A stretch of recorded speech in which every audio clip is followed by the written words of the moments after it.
Hello दोस्तों।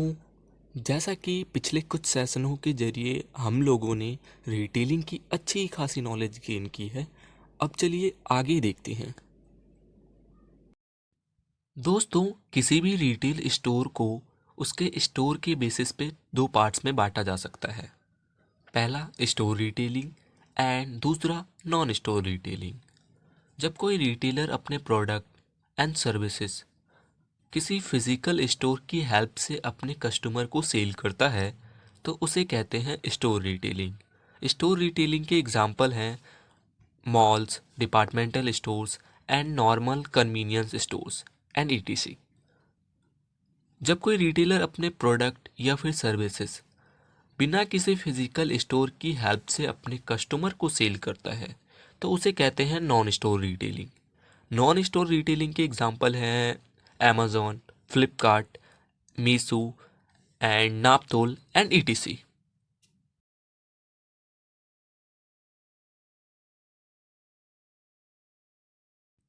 दोस्तों, हमारे आसपास के रिटेल स्टोर को स्टोर रिटेलिंग के बेसिस पे चार पार्ट्स में डिवाइड कर सकते हैं।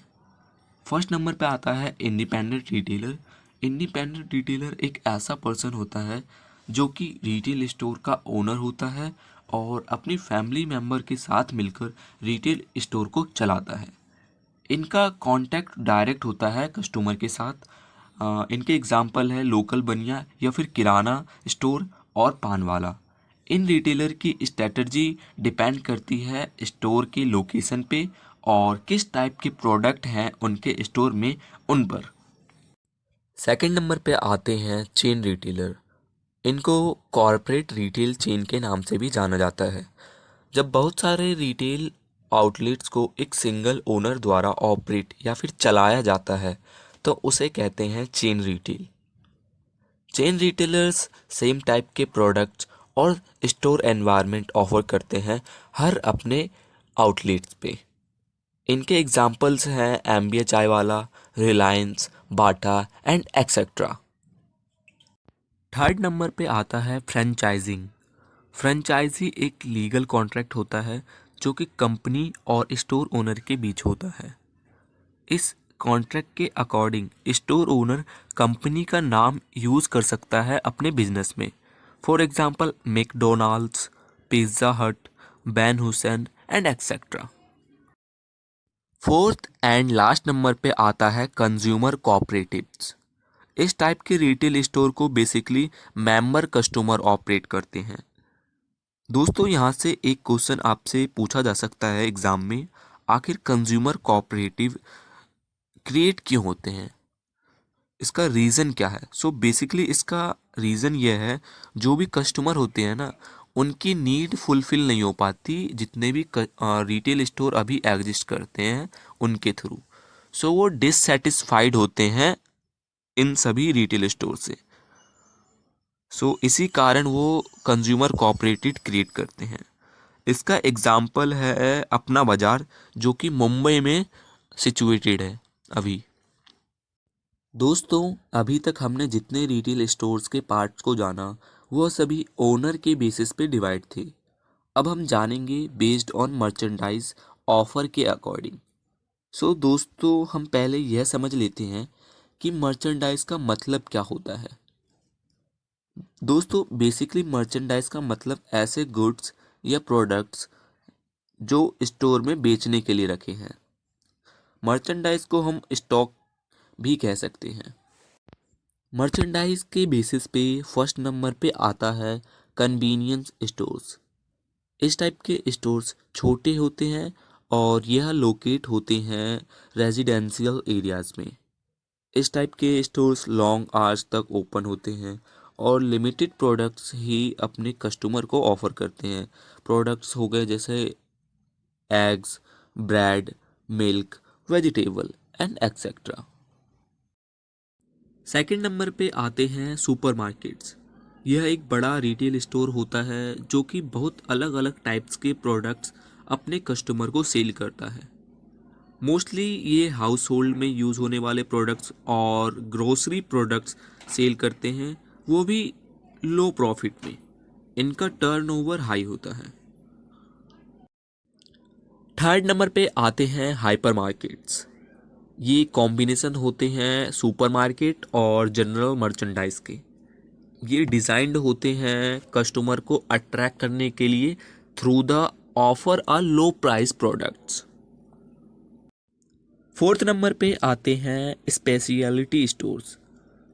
इस टाइप के स्टोर्स बेसिकली स्पेशलाइज्ड होते हैं एक टाइप के प्रोडक्ट सेल करने में, यानी कि एक ही सिंगल लाइन के प्रोडक्ट वो अपने रिटेल स्टोर में सेल करते हैं। इनके एग्जांपल्स हो गए जैसे कि furniture stores, jewellery stores and electronics stores and etcetera. Fifth number पे आते हैं डिपार्टमेंटल स्टोर्स। डिपार्टमेंटल स्टोर्स कई प्रकार के प्रोडक्ट्स अपने कस्टमर को ऑफर करते हैं, वो भी एक ही छत के नीचे। डिपार्टमेंटल स्टोर्स के अंदर रेस्टोरेंट्स भी इस्टेब्लिश्ड होते हैं। ये होम डिलीवरी की सर्विस भी प्रोवाइड करते हैं अपने कस्टमर्स को। इनका प्रॉफिट और लॉस कैलकुलेट होता है एंटायर स्टॉक के ऊपर, यानी कि जितने भी प्रोडक्ट डिपार्टमेंटल स्टोर में अवेलेबल है उनके ऊपर इनका प्रॉफिट और लॉस कैलकुलेट होता है। ये ऐसी जगह पे लोकेट होते हैं जहाँ पे बिजी लोकेलिटी अवेलेबल हो। सिक्स नंबर पे आते हैं कैटलॉग शोरूम्स।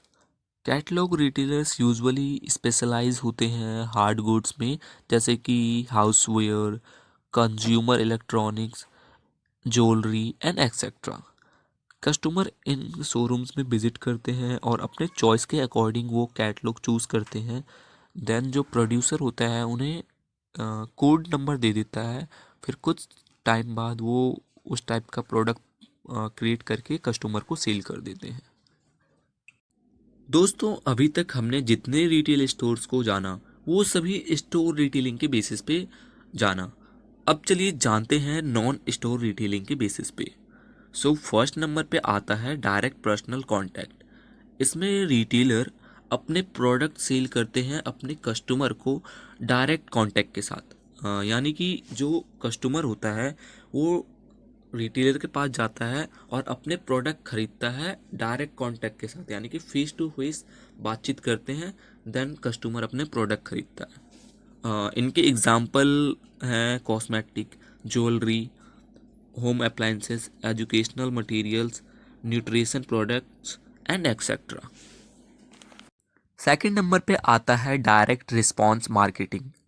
जब कस्टमर को mail, catalogues, internet, phones, television के थ्रू किसी प्रोडक्ट या फिर सर्विस का पता चलता है तो उसे डायरेक्ट रिस्पॉन्स मार्केटिंग कहते हैं। इसको चार पार्ट्स में डिवाइड किया गया है। फर्स्ट नंबर पे है टेलीविज़न शॉपिंग। इसमें प्रोडक्ट्स को प्रमोट किया जाता है टेलीविज़न के ऊपर, उनके फीचर बता के, उस प्रोडक्ट की प्राइस बता के, और भी बहुत सारी इंफॉर्मेशन दी जाती है टीवी के ऊपर।